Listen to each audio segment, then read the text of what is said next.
Good morning. This is John from the Springs Mennonite Church.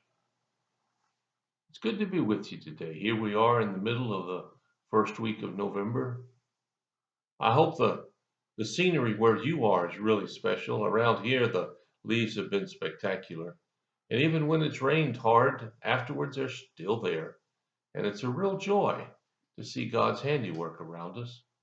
And I hope that you see God's handiwork around you. I mean, it's there. It's able to be seen. You just have to kind of look sometimes. So this morning, I'd like to share a verse that says something like that. Psalm 37, verses 23 and 24.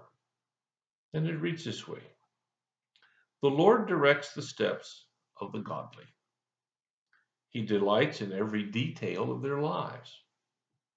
Though they stumble, they will never fall, for the Lord holds them by the hand. This passage is saying that God is concerned about you and me.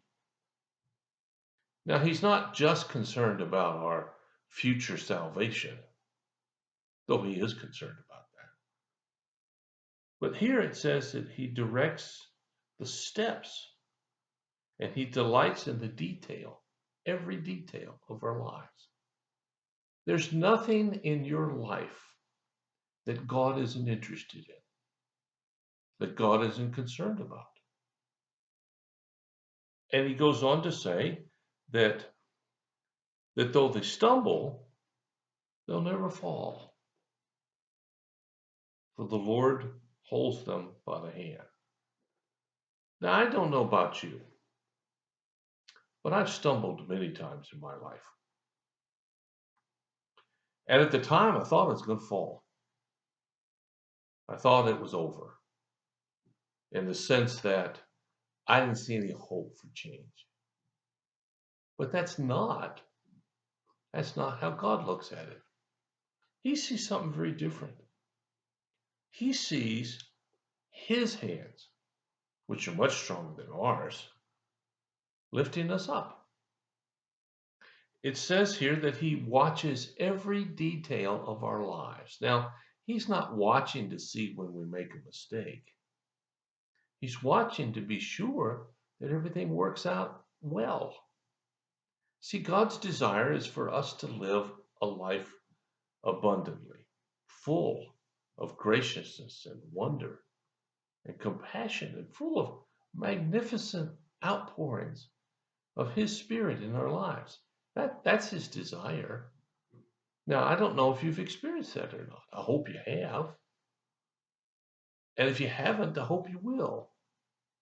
We can always turn around and go a different direction and walk towards God. But yet, when I was reading these passages, I thought of something, an illustration, if you will.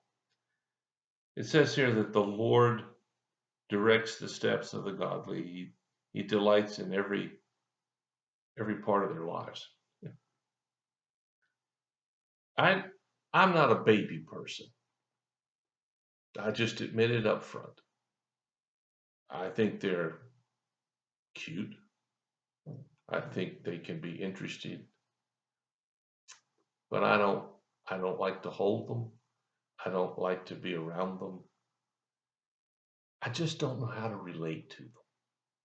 Now, give me about 30 seconds and I can do pretty good, but you go much beyond that, I'm just lost. I'm much better when they get a little older. But yet my daughters-in-law, when their kids were little babies and they're still young, they would spend hours taking pictures. Everything they did.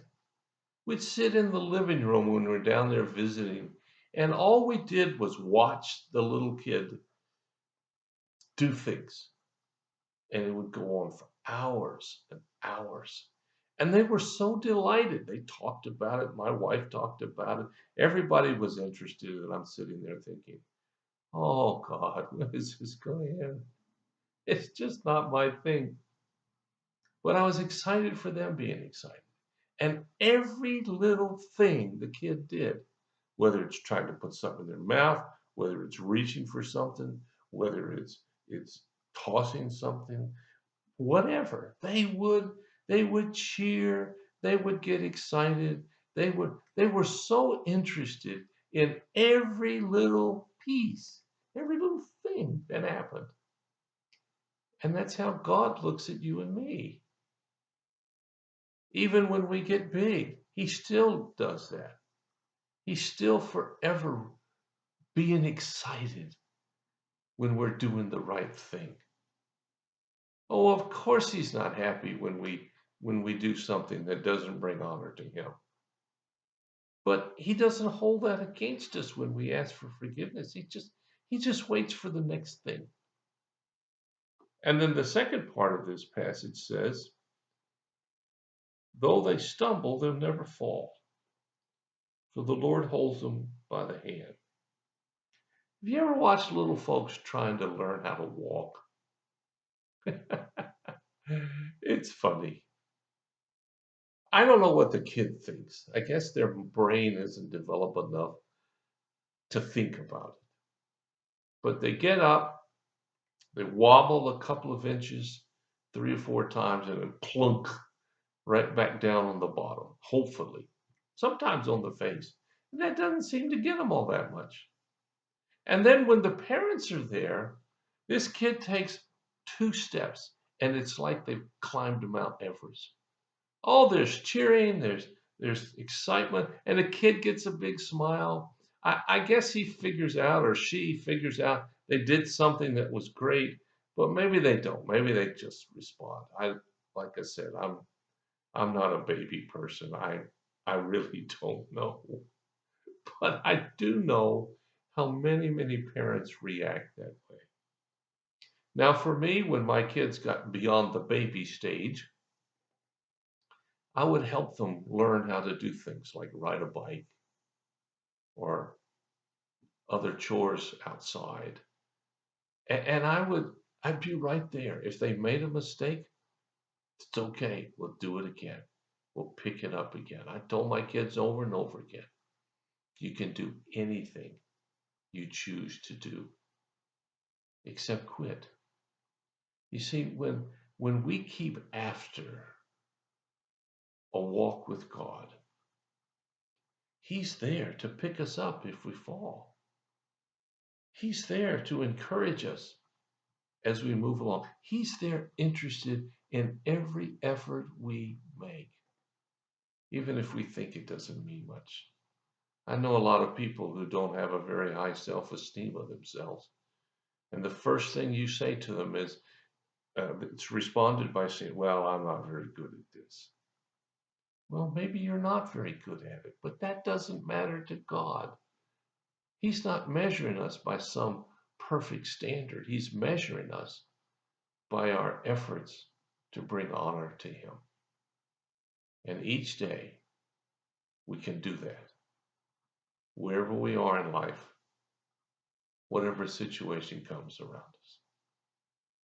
So I hope today you're looking for opportunities to bring honor to God. Tell others about him. And if you're down and feel like you're out, well, reach your hand up to him because you're not. Somebody, somewhere, will call you if you ask God to send your friend. Well, thanks for listening. If you have a concern or a prayer need, let us know. We'll do whatever we can as fast as we can to help meet your need. Thanks so much for listening. God bless you. I'll talk to you again.